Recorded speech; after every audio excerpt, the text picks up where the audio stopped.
1장. 갈등이 격화되는 이유 제도, 언론, 시민 사이의 단절.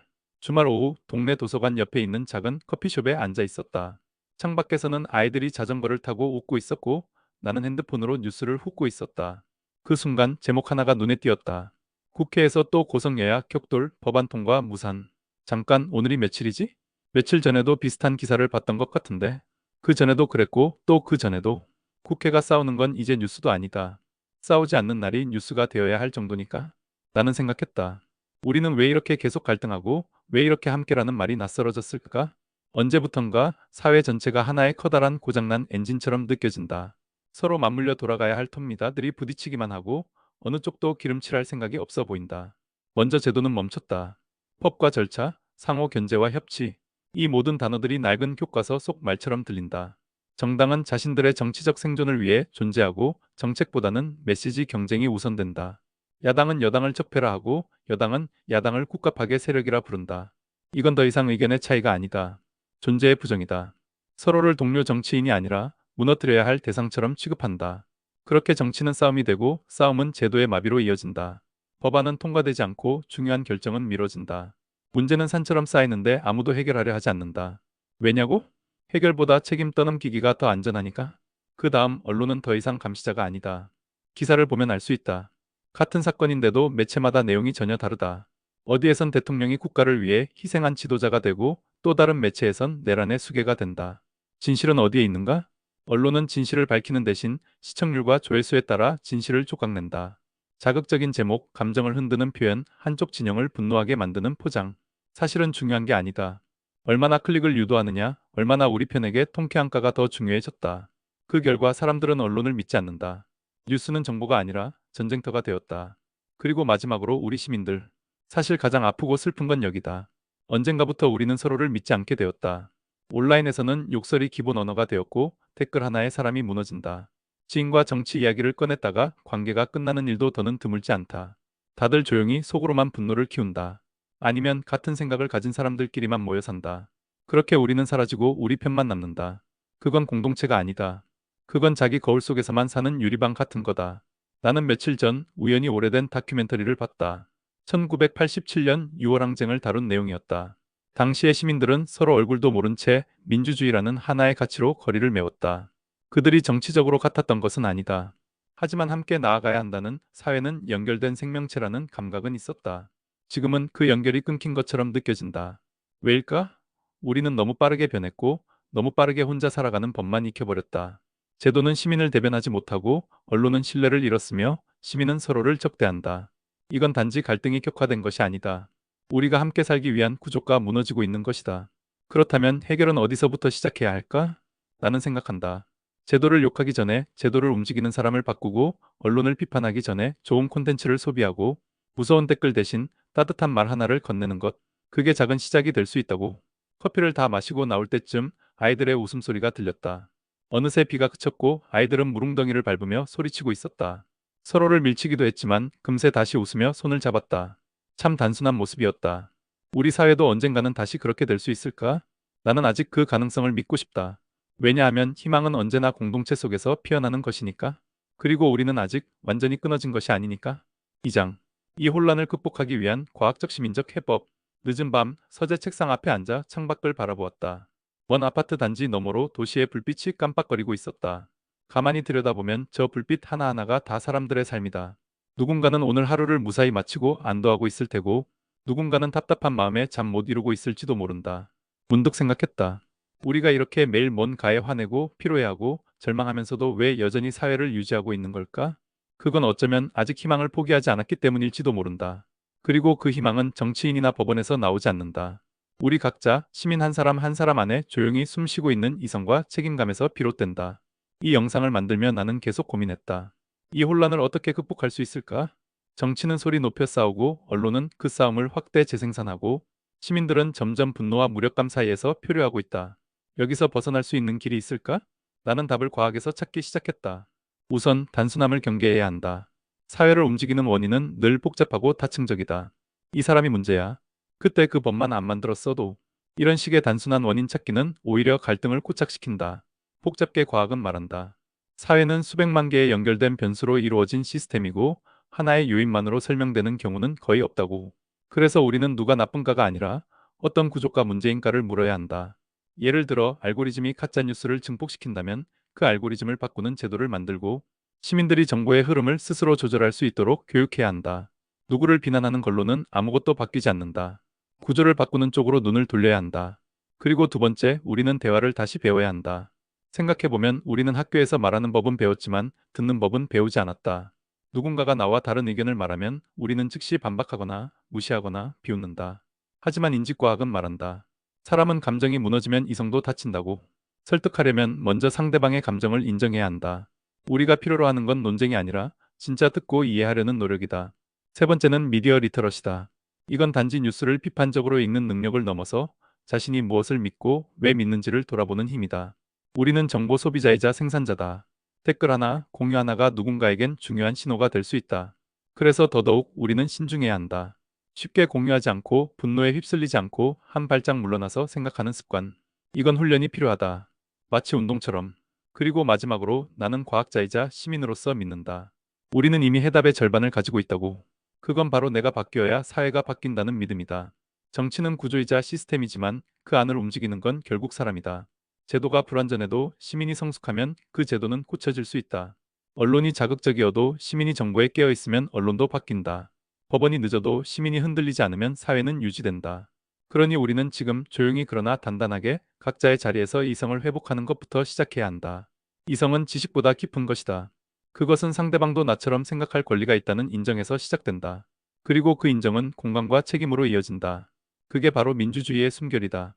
나는 요즘 유튜브를 통해 조금씩 이런 이야기를 하고 있다. 댓글에는 이렇게 알려줘서 고맙다는 글도 있고 때로는 비난도 있다. 하지만 중요한 건 그 안에서 어떤 사람은 생각을 멈추지 않고 있다는 것이다. 그게 희망이다. 불안한 시대다.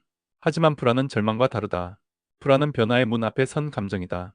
그 문을 열 수 있는 건 우리가 얼마나 용기 있게 서로를 이해하고 이성으로 나아가는가에 달려 있다. 그리고 이 영상이 그 문을 여는 작은 열쇠가 될 수 있다면 나는 그걸로 충분하다. 우리는 할 수 있다. 지금보다 더 나은 공동체를 함께 만들 수 있다. 3장. 앞으로 벌어질 가능성 높은 시나리오. 나는 요즘 잠들기 전마다 이상한 상상을 한다. 내일 아침 뉴스 앱을 열었을 때 과연 무슨 일이 벌어져 있을까? 전쟁? 탄핵? 대통령의 도피? 아니면 아무 일도 없이 지금처럼 흘러가는 하루? 한동안은 이런 상상이 그저 우스꽝스럽게 느껴졌는데 이제는 하나같이 현실의 그림자처럼 나를 따라다닌다. 지금 우리가 사는 시대는 뉴스보다 예측이 더 무섭고 예측보다 현실이 더 낯설어진 시대다. 사람들은 늘 묻는다. 앞으로 어떻게 될까요? 나도 똑같다. 나 역시 불확실성 속에서 하루하루를 버티며 무언가를 예측하고 싶어 한다. 하지만 이 질문을 받으면 나는 먼저 이렇게 말한다. 가장 가능성 높은 길을 보되 가능성이 낮아도 영향이 큰 길도 함께 봐야 합니다.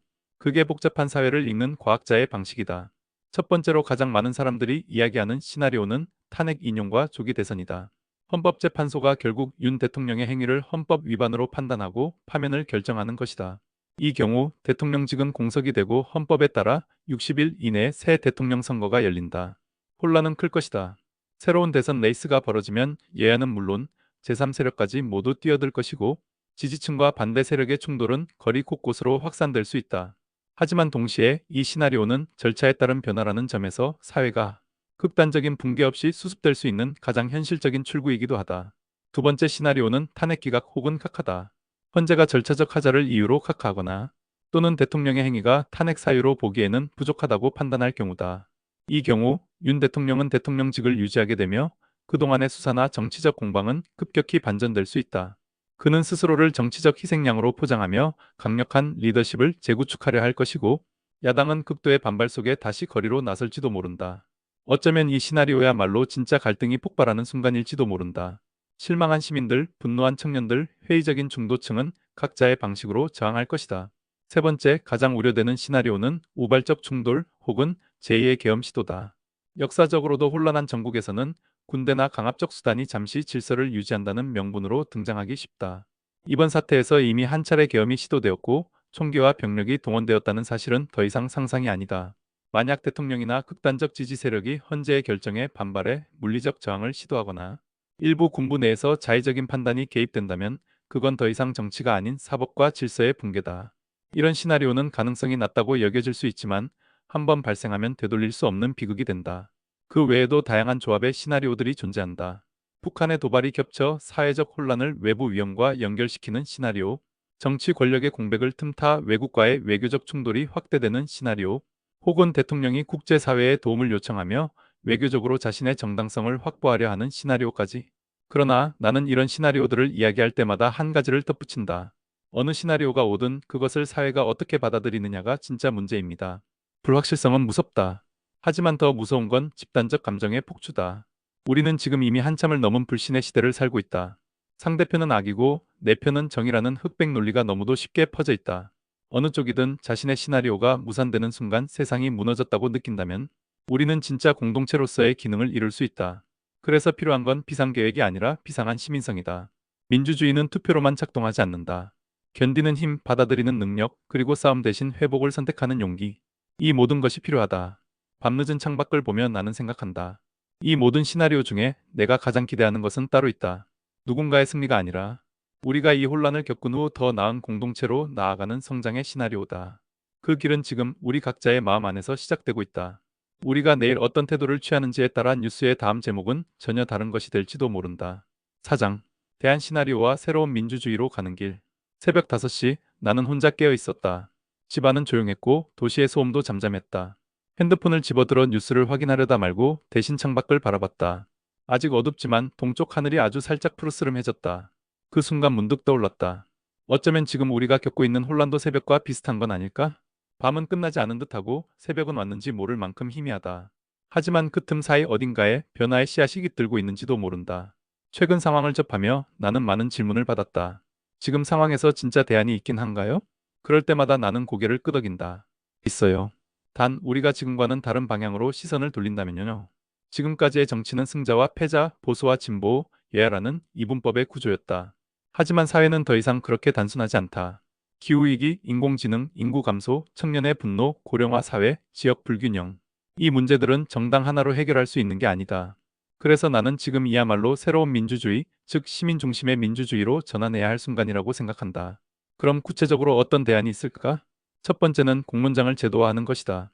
이미 아이슬란드나 아일랜드 같은 나라는 시민들이 직접 참여하는 공론조사 딜리버레이티브 폴을 통해 헌법 개정이나 사회적 합의 사안을 결정해왔다. 우리도 특정 의제, 예를 들어 탄핵 이후의 과도정보 운영이나 대선제도 개혁 같은 사안에 대해 무작위로 뽑힌 시민 패널이 깊이 숙의하고 그 결과를 국회나 정부가 채택하는 방식이 가능하다. 정치는 대결의 공간이지만 공론장은 이해의 공간이 될 수 있다. 두 번째는 디지털 민주주의의 실험이다. 정치 참여는 투표로만 이루어질 필요가 없다. 온라인 플랫폼을 통해 시민들이 정책을 제안하고 예산의 사용처를 직접 결정하는 참여 예산제 혹은 지역 단위의 온라인 투표 플랫폼이 보편화된다면 시민들은 더 이상 감시자가 아니라 공동 설계자로 거듭날 수 있다. 민주주의는 기술의 진보를 따라잡지 못하면 뒤처질 수밖에 없다.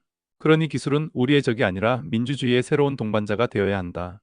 세 번째는 헌법적 리셋에 대한 논의다. 비상계엄의 남용, 사법의 지연, 대통령 권한의 집중 등은 모두 지금의 헌법 구조에서 비롯된 문제이기도 하다. 4년 중임제, 비례대표 확대, 탄핵 절차의 구체화, 긴급 권력의 남용 방지 조항 등을 포함한 새로운 헌법 논의는 이 위기 이후 반드시 시작돼야 한다. 헌법은 고정된 문서가 아니라 시대와 함께 숨쉬는 사회의 설계도다. 물론 이런 제도적 대안들은 혼자서 저절로 생기지 않는다. 결국 시민의 의지, 우리의 태도, 그리고 집단적 성숙이 있어야 가능하다. 나는 최근 이런 말을 들었다. 지금 우리 사회엔 상식이 가장 필요한 것 같아요. 맞는 말이다. 하지만 더 정확히 말하면 지금 우리에게 필요한 건 윤 전 대통령의 공정과 상식이 아닌 공감이 담긴 상식이다. 공감 없는 상식은 오히려 도덕적 우월감이 되고 그건 또 다른 갈등을 낳는다. 우리가 다른 의견을 가진 사람들과 함께 살아갈 수 있는 법을 배우지 않는다면 아무리 제도를 바꿔도 갈등은 계속될 것이다. 그래서 나는 여기서 말하고 싶다. 우리가 지금까지 겪은 고통은 결코 헛된 것이 아니다. 그 고통은 우리를 더 단단하게 만들 수 있다. 우리는 이 위기를 통해 더 성숙한 민주주의로 나아갈 수 있다. 단, 그 길은 우리 모두가 함께 걸을 때만 가능하다. 새벽은 여전히 어둡지만 하늘은 서서히 빛을 머금고 있다. 나는 창밖을 보며 속으로 되뇌었다. 이제 우리가 그 첫 빛이 되어야 할 때다. 민주주의는 제도도 헌법도 아니다. 그건 결국 사람과 사람 사이의 신뢰와 희망이다. 그리고 지금 우리는 그 희망을 다시 써야 한다. 더 깊고 더 넓고 더 따뜻하게. 이제 진짜 새로운 민주주의의 첫걸음을 내디딜 시간이다. 오늘은 잠시 과학이 아닌 정치 및 사회 관련 주제를 다루었다.